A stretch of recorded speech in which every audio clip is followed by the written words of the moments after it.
Buenas noches muchachos, esta es la clase lectiva 3 del 5 de mayo de 2020. Hemos visto la clase anterior, el manejo de Ajax con jQuery y PHP, y el día de hoy vamos a iniciar con un tema muy interesante que son los frameworks con PHP. Vamos a ir mirando qué es exactamente. He escogido eh, esperen un momentico, yo miro acá una página. No, para mostrarles por qué estoy escogiendo Laravel, que es uno de los más usados en el mundo, es este que vamos a revisar hoy, y les voy a explicar paso a paso en qué consiste Laravel y cómo funciona. Listo. Entonces, permítanme un momento que hay una diapositiva que necesito mostrarles.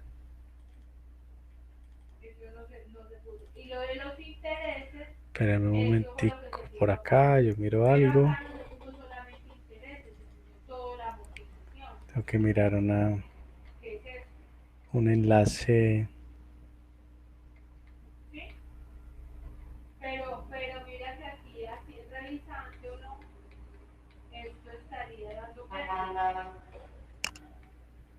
Para mostrarles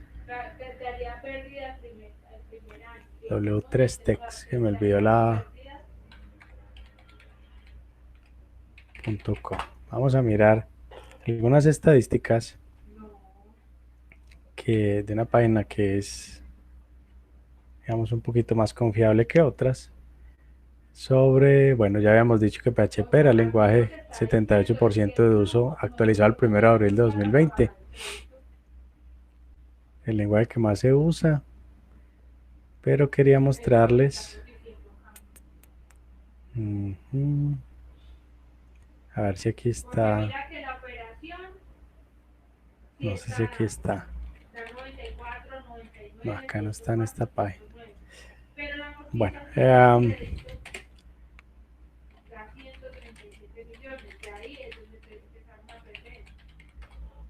permíteme un momentico, no era ese. Pero bueno, metamos por ejemplo aquí en dev.to al año 2020 el top 6 de los frameworks más usados en el desarrollo web para el año 2020. Aunque sea, no, esto fue actualizado en noviembre. El primero, mírenlo acá, Laravel, es el que vamos a mirar. Listo. Es open source, es decir, código abierto. Puede manejar sitios complicados y sitios sencillos. El segundo es CodeIgniter. El tercero es CakePHP, que es viejito. El cuarto, Symfony. El quinto, GE, yo no lo conozco, no tengo ni idea cómo funciona. El sexto, Cent, que es un framework viejito. ¿Sí? Pero entonces vamos a revisar Laravel cómo funciona. ¿Listo? Entonces vamos a empezar para no gastar más tiempo. Solo quería mostrarles ahí como unas estadísticas que tenemos. ¿Listo? Bueno, el tutorial en Laravel, este es un tutorial que igual les voy a dejar el enlace ahora que termine la clase. Lo habíamos dicho, es de código abierto, es decir que podemos ver el código cuando nosotros querramos y ofrece muchas funcionalidades y características de las que tiene CodeIgniter, G y otros, bueno, y otros lenguajes de programación. Primero revisamos qué es Laravel. Laravel es un framework PHP que usa la arquitectura modelo Vista Controlador. Ya vamos a mirar y a repasar ese modelo ahí en un momentico. ¿Framework qué es? ¿Qué es? Es una colección de métodos, de clases o archivos que los programadores o que el programador usa. Y ellos pueden extender su funcionalidad usando o siendo usados por otro código. Entonces, cuando hablamos de un framework, que estamos hablando de una especie de plantilla grande, pero no plantilla visual, sino realmente plantilla de diseño de la arquitectura, no de diseño visual, para no confundirnos. Entonces, un framework se ocupa de todo lo que es el procesamiento y ya la visualización. Uno puede utilizar plantillas hechas en JavaScript que las puede acomodar y las puede colocar dentro del framework. Pero el framework lo que realmente hace, por lo menos estos frameworks como Laravel, lo que hace es estructurar el modelo, la vista y el controlador para que se pueda reutilizar el código. Listo, entonces eso es lo que hacen estos frameworks. Bueno, ¿qué es arquitectura? Arquitectura es el patrón de diseño específico que el framework sigue. O sea, este es el patrón de diseño que sigue, que es el modelo vista controlador. Listo. Entonces recordemos que es el modelo vista controlador. Se divide con tres letras, M, V y C. El modelo, la M es de modelo, es una clase que es básicamente que es la que trabaja o la que se encarga de tratar con la base de datos, ¿cierto? Entonces, por ejemplo, si nosotros tenemos usuarios en una aplicación que usarán el modelo que vaya o es el modelo que quieran, con el que quieran trabajar en la base de datos para hacer las consultas, ¿sí? Entonces, eh, nosotros podemos reutilizar todo lo que se hace en ese modelo en otro programa, ¿sí? Entonces, estamos separando el acceso a los datos que lo hacemos en el modelo, la vista, que es donde se muestran los datos, regularmente es HTML, JavaScript y CSS, ¿sí? Y los estamos separando. Entonces, en el modelo van las clases, la clase o las clases que van a manipular los datos directamente con la base de datos. La B, pues es simplemente un acrónimo ahí de vista. Y la vista regularmente es todo lo que tiene que ver con la presentación de los datos, que se hace con HTML o que se hace con JavaScript, ¿cierto? Bueno, todo lo que nosotros podamos ver en la aplicación, en el navegador, ¿sí? Eso es lo que se llama la vista o la representación. También tiene el nombre de representación de los datos. Listo, entonces en eso consiste el manejo del framework cuando hablamos de la vista. Y el controlador, que digamos que es el intermediario que trata tanto con el modelo con la vista. Entonces ese es el intermediario entre la vista y el modelo. Entonces un controlador es una clase que recibe la información del modelo y la envía estos datos a la clase vista. Entonces recuerden, el controlador toma los datos que vienen del modelo y los envía a la vista y también toma información de la vista y de alguna manera los envía también al modelo. ¿Listo? Bueno, entonces hasta ahí simplemente una pequeña introducción de lo que es Laravel.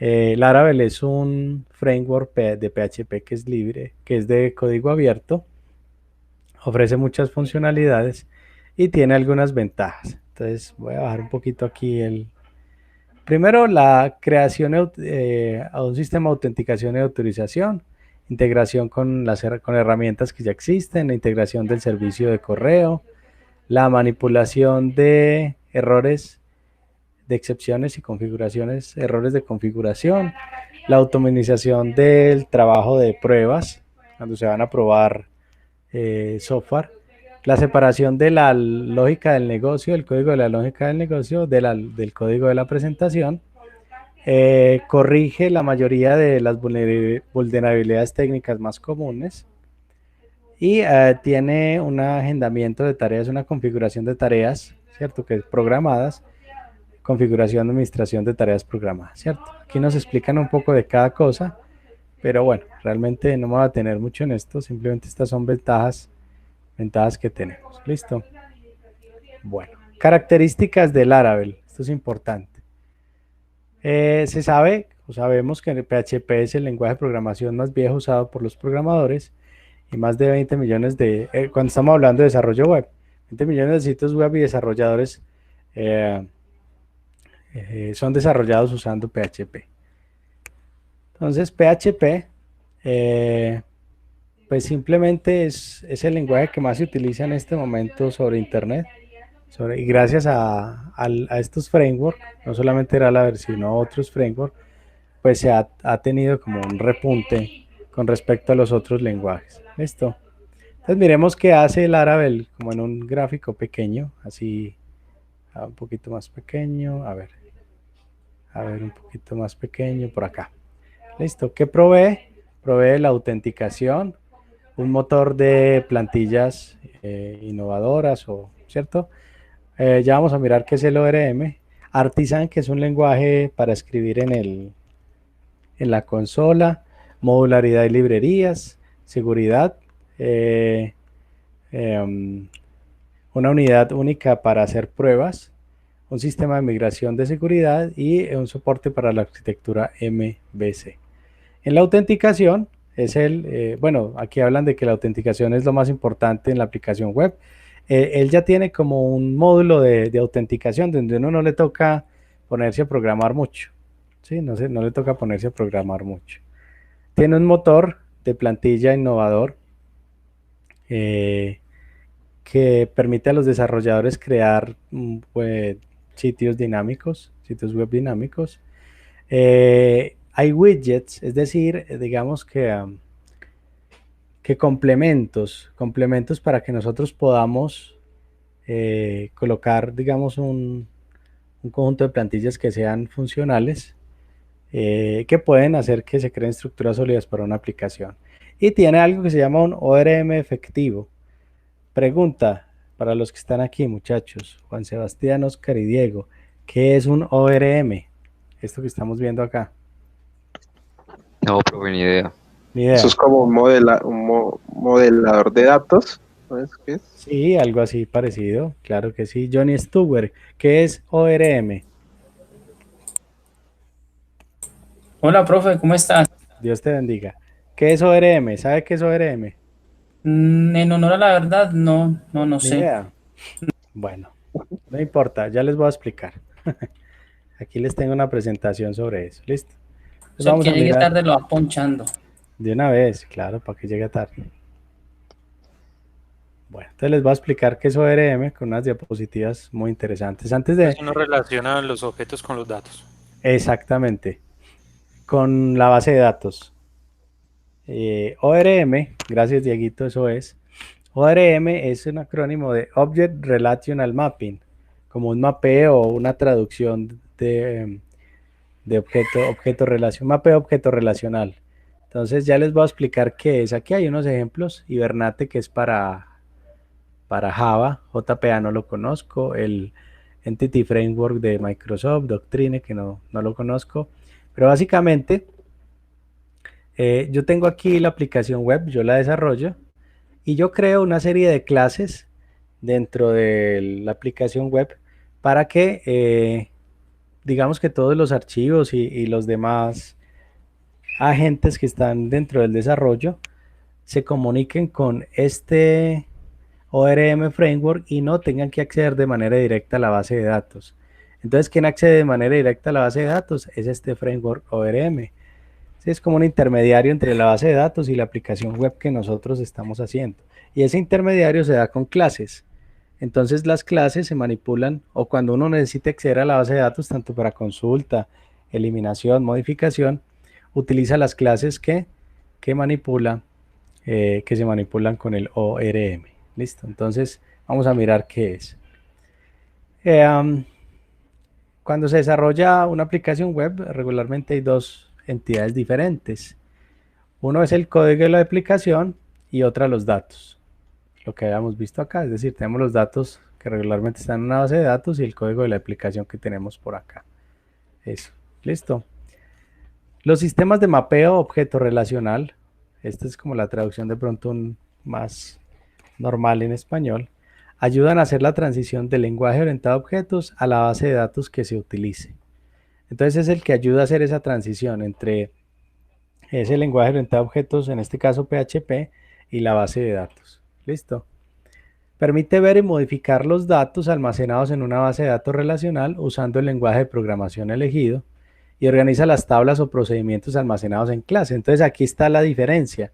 Entonces, ¿qué hace el ORM? Coge todo lo que esté organizado en tablas o en procedimientos almacenados y lo guarda en clases o lo manipula a través de clases y objetos.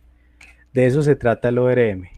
Entonces nosotros en vez de hacer sentencias SQL, así peladitas como de pronto la hemos practicado también en los talleres de esta clase, lo que hacemos es comunicarse o nos comunicamos con la base de datos usando métodos y propiedades de los objetos.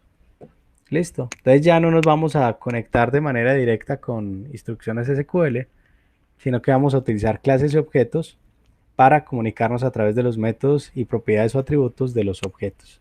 Y con eso le agregamos una capa más de seguridad y los que están programando no necesariamente necesitan ver directamente la base de datos, sino que pueden hacer uso de las clases con métodos y atributos que ya estén destinados para ello. ¿Listo? Bueno, la característica más importante del ORM es el mapeo, ¿sí? Ese mapeo se usa para, ¿qué es persistir? Es guardar los datos de manera permanente, ¿sí? Objetos almacenados en una base de datos. Entonces yo puedo hacer toda la manipulación dentro de los objetos y ya el ORM se encarga después de ir a guardar a la base de datos. Un objeto y sus propiedades están típicamente relacionados a una o más tablas y sus campos en la base de datos. Entonces cada vez que yo creo un objeto, se crea una relación con alguna tabla o con varias tablas en la base de datos. El ORM usa la información de esta relación para gestionar el proceso de conversión de tablas a objetos. Recuerden que lo que hace el ORM es sacar la información de procedimientos almacenados o de tablas y las guarda dentro de los objetos. Y viceversa, pasar de los objetos a las tablas. Y él internamente genera las consultas SQL relacionadas para hacer lo que ya nosotros conocemos, que son los CRUDs, ¿sí? Entonces, el objeto por dentro es el que genera las instrucciones SQL. ¿Listo? Entonces, eso ya lo hace el ORM, lo hace totalmente independiente. ¿Listo? Miremos ventajas del uso de los ORMs. Se encarga de gestionar la conversión de tipos de datos, data y team en forma automática. Se encarga de hacer el trabajo pesado de asociar los valores de los campos de cada registro de una tabla en los atributos del objeto, es decir, él es el que trae la información y lo mete dentro del objeto. Al brindar seguridad en diversos aspectos, previene ataques de inyección SQL. ¿Alguien sabe qué es un ataque de inyección SQL, muchachos? ¿O no? No, profe. Ni idea. ¿Alguien más? ¿No? Profe, eso no es parecido como los ataques de OS, pero pues a la base de datos. Pues parecido, pero no es lo No mismo. ¿Qué es un ataque de inyección SQL? Nadie sabe, muchachos. Ni idea. Permítanme, aquí yo voy a abrirles un ejemplito para que no quedemos así tan nulos. Por acá hay un ejemplo de formulario donde ya habíamos trabajado. Creo que es un ejemplo del que copiamos del tutorial que estamos revisando. Entonces, por ejemplo, yo aquí coloco Carlos, ¿cierto? Entonces, pues claro, nosotros sabemos que ese Carlos va a hacer una consulta que se llama un insert. Si yo le doy de pronto por acá en este botón que tengo acá abajo como submit, ese que estoy ahí señalando, no se alcanza a ver, pero pues bueno. Entonces, si yo, por ejemplo, en este botón de abajo que dice submit, el que se está alumbrando ahí, yo lo enviara a la base de datos e insertara todos estos datos que estoy colocando acá. ¿Sí? Si yo dijera submit ahí, ¿qué sucedería? Sucedería que estos datos pasan a ser parte de una consulta SQL. ¿Qué sucede si yo le pongo punto y coma y le coloco esto? Delete from usuarios, por ejemplo. ¿Qué hace esa consulta, muchachos? En SQL, ¿eso para qué sirve?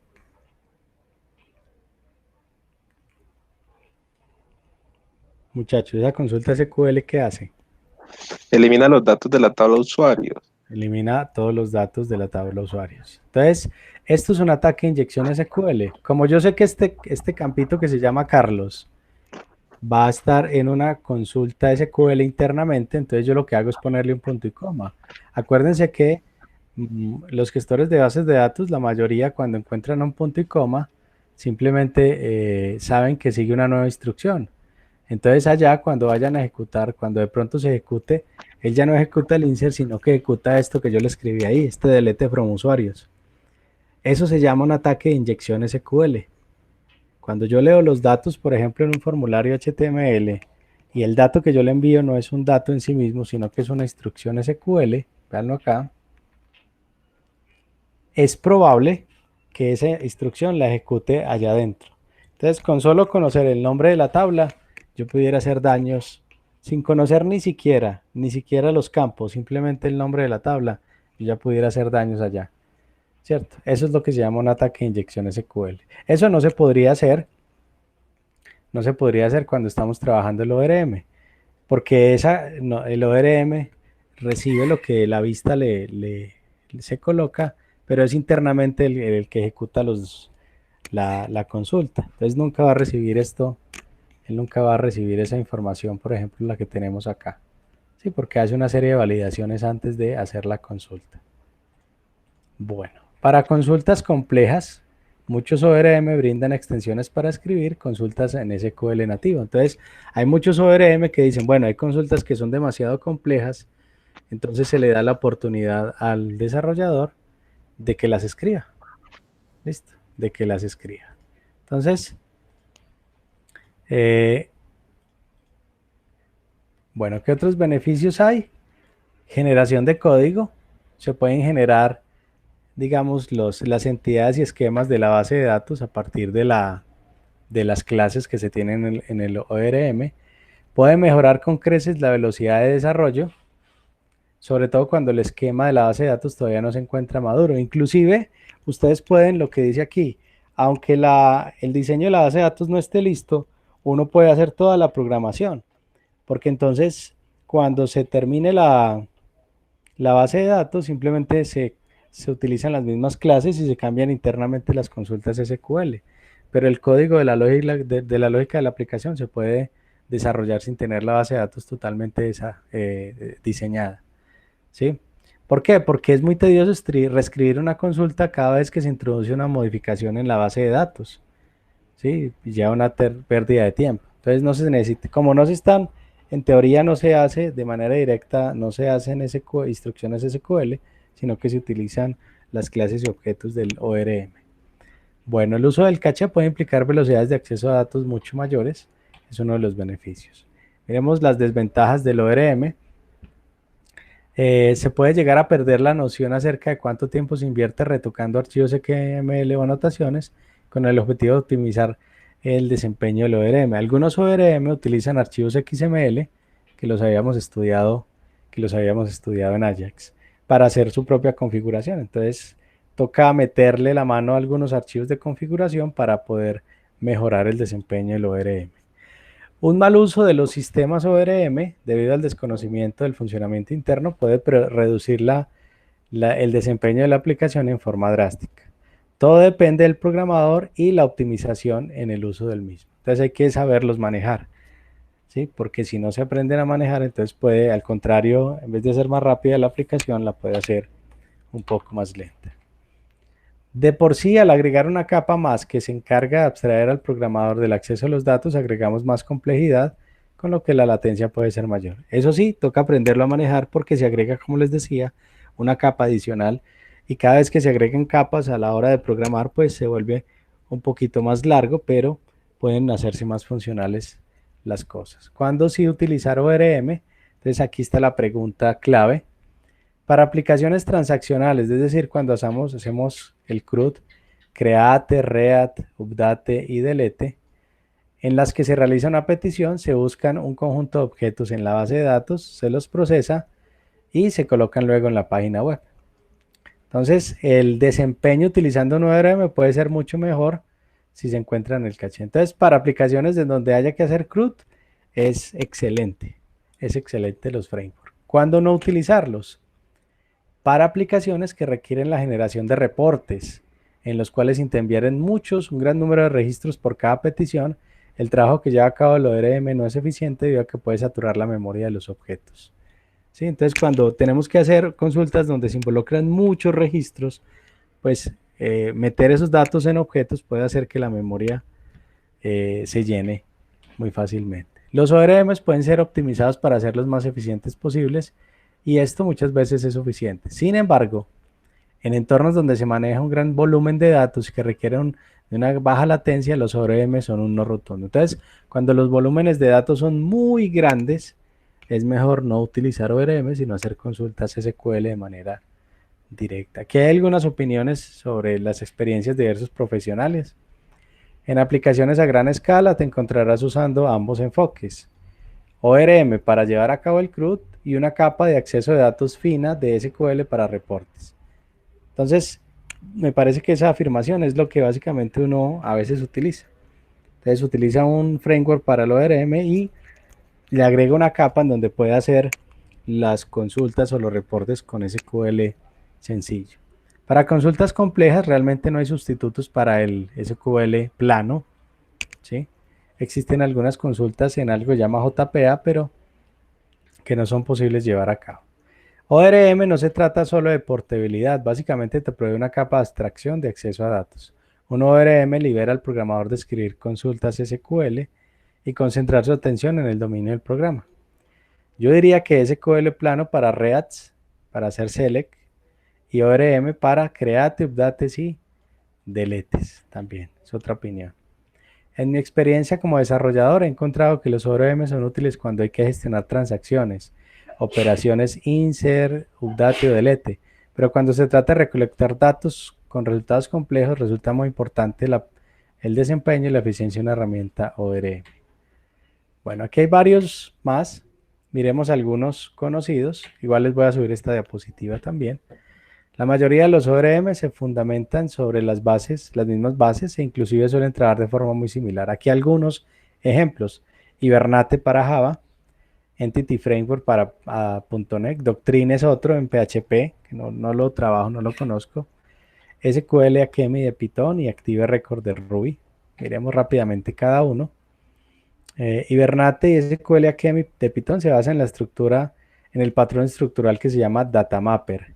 Doctrine y Active Record se basan en el patrón estructural Active Record. Todos ellos brindan soporte para anotaciones XML para la definición del mapeo, transacciones. Muchachos, ¿qué es una transacción en bases de datos? Cuéntenme a ver. Oscar, Diego, Juan, Johnny. ¿Qué es una transacción? Profe, no es ejecutar una sentencia. No necesariamente. Una sentencia Pues se puede... almacenar un dato ya en la base, en la tabla, o creo que es un commit, algo así. ¿No? Sí, el commit es la última sentencia que guarda los datos y es la última sentencia de una transacción. Pero ¿qué es una transacción entonces? No es ejecutar un grupo de sentencias, pero después de que se valida que todo es correcto. Exactamente. Es decir, es ejecutar un grupo de sentencias, pero tienen que ejecutarse todas o no se ejecuta ninguna. Ninguna. Si falla una, todas deshacen lo que hubieran hecho. Se hace un rollback, se llama rollback, pero pues en español sería un deshacer, ¿cierto? Deshacer. Entonces, si yo tengo por ejemplo, 4 insert y falló el cuarto insert, hay que deshacer los cambios que hicieron los 3 anteriores. ¿Sí? Y para eso se encierran siempre entre dos palabritas que son como genéricas, el begin transaction o begin, y la sentencia que guarda realmente los datos es cuando se le dice commit, ¿sí? Se le dice commit, que es lo que habla ahorita Juan Sebastián. Entonces, la mayoría soporta transacciones, ¿cierto? Es decir, que se puedan ejecutar varias sentencias al mismo tiempo y que si falla alguna, pues se pueda deshacer los cambios que las demás hicieron. Tiene soporte para herencias y asociaciones entre clases, sus propios lenguajes. Hay unos ORMs que tienen sus propios lenguajes de consultas, DQL, HQL. Manejan caché, ¿sí? Es decir, guardan objetos en la caché para que no tengan que estar yendo a la base de datos cada vez que se consulte. Entonces usted utiliza un objeto y cuando hace una consulta, pues ese objeto ya tenía guardada una información, ¿cierto? También tiene consultas personalizadas, que este es un builder, ¿sí? Como lo habíamos hablado también. Miremos algunas de ellas, de algunos de los ORM. Hibernate, por ejemplo, es una herramienta de mapeo objeto relacional para Java, ya les había dicho. También hay uno para .NET, que facilita el mapeo de atributos entre una base de datos relacional tradicional y el modelo de objetos de una aplicación mediante archivos declarativos XML o anotaciones en los bins de las entidades que permiten establecer estas relaciones. Hibernate ofrece también un lenguaje de consulta de datos llamado HQL, al mismo tiempo que una API para construir las consultas programáticamente conocida como Criteria. El de .NET que se llama Entity Framework, una entidad del Entity Framework, es un objeto que tiene una clave representando la clave primaria de una entidad lógica de Data Store. Un modelo conceptual Entity Data Model es mapeado a un modelo de esquema de Data Store. Usándote el Entity Data Model, el framework permite que los datos sean tratados como entidades independientemente de sus representaciones del Data Store subyacente. Bueno, aquí no me voy a tener mucho. Doctrine es un mapeador de objetos relacional.